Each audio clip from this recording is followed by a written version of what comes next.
Hey guys, and welcome to my Season 10 Advanced Challenger Camille guide. In this guide today, I'll be showing you guys the best runes to play with for Season 10, as well as the best build and many other things such as the laning phase, as well as tips and mechanics. But before we get into those things, I would also like to tell you that this video is being sponsored by Pro Guides. Have you ever been on a big losing streak and you don't know how to get better at League? I always say go to ProGuides.com, which has the best videos on getting better at League. They have courses with pro players, they have champion tier lists and matchup set tools, and they have a 24/7 challenger coach who you can talk to at any time. And they really work at getting you to a higher division. I highly recommend them. Check out the first link in the description below.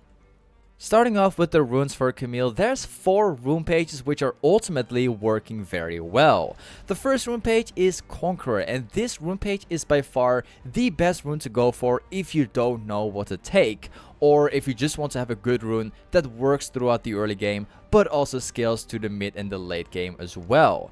If you don't really like Conqueror, you also have Press the Attack, but in my opinion, this one is a little bit of a worse version of Conqueror, so I recommend you guys to take Conqueror instead. You also have Grasp of the Undying, and this one is a really good rune page if you're having a lot of trouble in your laning phase. It's definitely a really good rune page to go for if you want to win the laning phase in the early game. However, it's not a really good scaling rune page, as Conqueror is just way better overall throughout the mid and the late game. So if you prefer scaling, I'd recommend you to take Conqueror instead. You also have Aftershock as a secondary page, which is very similar to Grasp of the Undying but used in another way. But in my opinion, it's just a worse version of Grasp of the Undying again. So once again, if you want to have a better defensive rune page, take the Grasp of the Undying instead. Moving on to the builds of Camille, starting off with the starter items first. We have about 5 options here. The first option is Doran Shield with 1 potion. This one is an amazing choice to go for if you are playing against a matchup that has a lot of poke. It gives you the sustain that you will need in order to win that lane and in order to survive. The second option that you have is to take Doran Blade with 1 potion, and this is an amazing choice to go for if you want to have a little bit of a stronger early game throughout the early few levels of the laning phase. The third option is to take Corrupting Potion, which includes 3 potions as well as a little bit of damage when trading with your opponent. This one is especially good if you want to have a little bit of more sustain. You also got the fourth option, which is a Longsword with 3 potions, which also has about 3 potions and has even more damage for trading. I really like this one a lot more because if you're going for a Longsword with 3 potions, you can actually get your item a lot sooner. You also have the last option, and this one is a very risky one, and that's to take a longsword with a revealable potion. When taking the revealable potion, you will be saving a lot of gold throughout the laning phase, but you will also risk your laning phase because you will have less sustain throughout the lane. Now moving on to the full builds of Camille, we have the split pushing build, and this build is one of my most used builds in pretty much most of my games. This build scales very well to the mid and the late game, and it also provides insane 1v1s as well as a lot of damage for team fighting so that you can pick off a lot of people. Remember that the boots can always be swapped with something else, and the Trinity Force doesn't have to be built as the first item. You can also rush the Tiamat and then get the Trinity Force after. The second full build we have is Camille for team fighting or filling as a tank in the game. This is a very specific build towards team fighting or being a tank in the game, because if your team doesn't have any tanks at all, sometimes it's a really good choice to become a tank yourself. Once again, the items are completely situational in your game because sometimes you will have to swap your boots with something else, but I do like the cooldown boots on Camille a lot, as you can use your abilities a lot more often and be a much bigger threat in the game. As for one example, if the enemy team doesn't have a lot of tanks but they do have a lot of assassins and they are being AD in general, it's much better to replace the cooldown boots with Ninja Tabi instead. This allows you to be a lot lot more tanky in the game and become even a bigger threat as they don't have any AP at all. Now back to the builds itself, showing some situational items on the screen right now. They can be really useful as well, but it completely depends on you on how you can use them and how you can replace them with some of the items in your main build. As for the skill order of Camille, you have about 2 options, and one of them is far worse than the other one, but I'm going to include it anyway because it can be really useful in some situations, which I will get into right now. So as for the first one, we've got the maxing Q and then max E and then max W as last. This one is especially good if you're in the laning phase and you're already winning very hard. This one is good because you can max Q and then take towers really fast. The more points you put into your Q, the sooner you will get your Q back, so you can get the towers a lot faster. But then you have the second option, which is to max E first into Q and then taking the W as last. This one is a lot better in my opinion because you can actually do more damage as soon as you land your E, as that's gonna do more damage. You will get more attack speed and the cooldown of the E is going to be lowered as well. So your mobility is going up, you're getting more damage off, and the cooldown is just far better. In my opinion, you should always go with this one unless you are already winning the laning phase very hard. Then you could also max your Q first so you can get the towers a lot faster. But if you don't get there, I always recommend you guys to max your E first. Now moving on to the laning phase of Camille, there's always a few points that I focus on when playing Camille in the early game.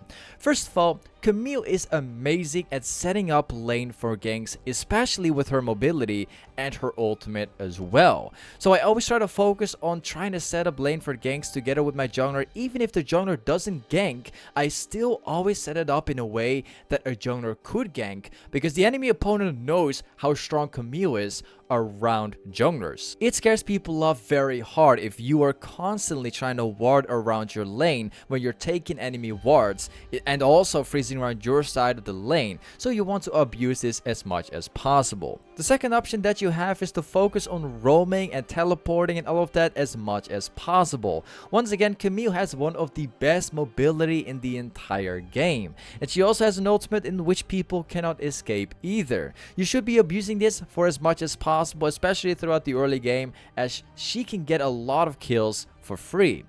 If you cannot really do roaming and all of that stuff either, I also recommend you to try and win the early game around the early few levels of the laning phase.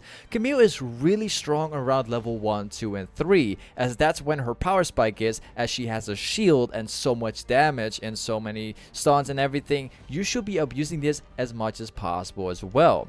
But what if nothing of this works? You can also have the last option, which is to scale as hard as possible. Camille has an outstanding early game if it comes down to level 1, 2, and 3, but as soon as she gets to level 4, 5, and 6, she kind of is in a weak spot for most of her matchups, and that's why you should be scaling as much as possible with Camille. So just relax on your tower, do some nice stuff for your team, try to focus on doing other stuff around your laning phase, because as soon as you get your first item, which will be the Trinity Force with the Tiamat, as soon as you get those items, you're going to be extremely strong and you will most likely outskill almost every champion in the game. Once you get to the mid-late game with Camille, if teleport is being up, you want to focus around split pushing throughout the entire game for as much as possible. She really excels at split pushing in the game. She's actually by far one of the best split pushers in the entire game, as she can get towers really fast, and she also excels at 1v1s a lot. If her teleport is down, group with the team as much as possible and focus on getting objectives. Once you start grouping with the team and you're trying to take objectives, you also eventually get to the point of team fighting, and this is where it gets the most important with Camille. Once a team fight is starting, you want to focus on getting picks on the enemy backline. Camille really excels at getting picks on the enemy backline because she can literally jump in and ult someone and completely one-shot someone if done right. If you don't really have that option, you also have the secondary option, which is to protect your AD carry or AP carry from teamfight. She has a lot of damage and tools to be able to defend your carries in the game, so that's something that you should focus on as well. What if you cannot really do either of this? You also have the third option, and that's to try and see if you can flank the enemy team from behind. Once you can flank the enemy team from behind, once you get that chance, you can then focus on completely taking down the enemy backline. But instead of just jumping into the straight team fight, taking down the enemy backline, you can now simply walk up to them and you can try to one-shot them before they can do anything at all. Moving on to two very basic tips that a lot of people don't even think about at all. The first tip is to stay near walls. This is a very effective method to scare off the enemy opponent in lane or around the map at all. Just by standing near walls, you will be able to jump on someone immediately and they won't have the reaction time to do anything about that at all. Another amazing tip for you is to use your ultimate not just to engage into the enemy team, but use your ultimate as a defensive tool by using it to dodge people their abilities. This has won me a lot of fights in the game, and this is something that you should focus on doing all the time. As for the mechanics of Camille, I've made a very big video about all of her combos and mechanics in the past, and I will be showing them on this screen right now. So thank you so much for watching this guide, and good luck learning all the combos and learning all the mechanics. Take care.